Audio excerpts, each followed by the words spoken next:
Baik, pada pertemuan hari ini kita akan membahas mengenai bagaimana cara membuat activity login. Jadi untuk yang pertama, kita siapkan terlebih dahulu untuk tabelnya. Untuk nama tabel yang akan kita gunakan pada hari ini yaitu tabel user. Nah, kita siapkan terlebih dahulu tabel user tersebut. Kita buat tabel seperti pertemuan sebelumnya. Caranya sama, tinggal kita setting nama tabelnya user. Kemudian fieldnya itu ada 3, ID, username, Username, sama password. Yang mana ID tipenya integer, kemudian fieldnya itu 50. Kemudian kita jadikan ID ini sebagai primary key. Kemudian ID kita setting menjadi auto increment. Begitupun selanjutnya kita buat field yang namanya username. Tipe datanya varchar 30 panjangnya. Kemudian password, tipe datanya varchar, panjangnya 50.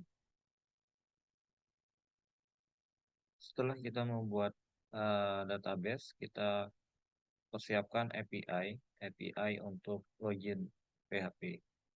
Nah, seperti pertemuan sebelumnya, kita running dulu sum-nya, kemudian kita eh, buat file PHP, dan kita bisa menggunakan text editor, ada Sublime Text, ada Visual Studio Code, kemudian ada Notepad. Kalian bisa pilih salah satu dari ketiga itu. Misalnya kalian tidak ada Sublime ataupun Visual Studio Code, kita bisa menggunakan Notepad. Nah, adapun eh, script yang akan kita buat yaitu di login PHP, di sini ada variabel server name-nya kita setting seperti sebelumnya, ya, di pertemuan sebelumnya localhost, kemudian username-nya root, passwordnya 0, kemudian database-nya MPL, kemudian kita buat koneksi, dicek koneksinya, setelah itu baru kita masuk ke proses login.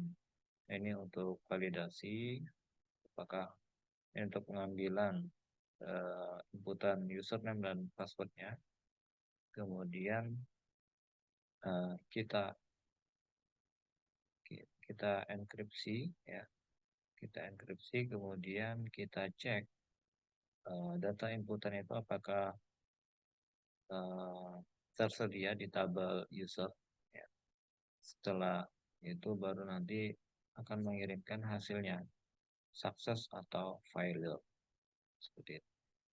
Setelah kita buat file API untuk login, kita buat masuk ke aplikasi Android-nya, kita buat activity baru, ya, dengan login, kemudian kita setting layoutnya. Kurang lebih di sini ada inputan untuk username, kemudian ada inputan untuk password, kemudian ada button login, tombol untuk login. Kurang lebih ini untuk script untuk layoutnya, ya. Kita setting ID-nya untuk username, ID-nya edit tag username, kemudian edit tag password, kemudian ada button login. Setelah kita buat layoutnya, kita masuk ke bagian Java, ya.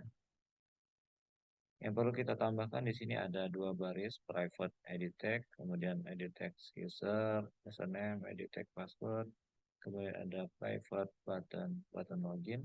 Nah, di sini ada proses inisialisasi ID, ya.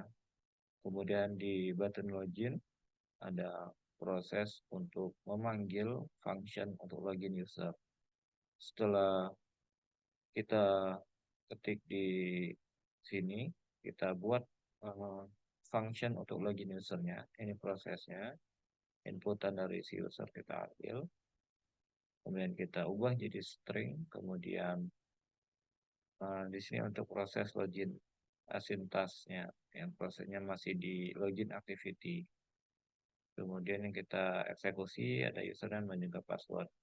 Nah, ini function untuk login asintasnya. Kita tambahkan konteks di sini, kemudian ada di bagian public login asentas, di sini konteks. Kemudian ada proses doing background, ya. Ada username sama password, string kita kirim ke file PHP. Kemudian file PHP-nya kita atur di sini untuk lokasi file PHP-nya. Untuk IP seperti sebelumnya di pertemuan kemarin, kita cek dulu IP laptop kita, baru kita setting di sini.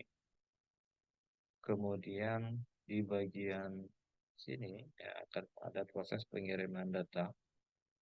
Nah, yang dikirim adalah username dan juga passwordnya.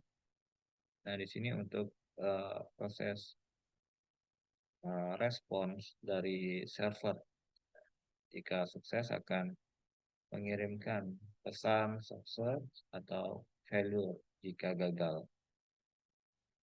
Demikian pertemuan pada hari ini. Terima kasih atas perhatiannya. Selamat eh, belajar, selamat mencoba ya. Terima kasih. Assalamualaikum warahmatullahi wabarakatuh.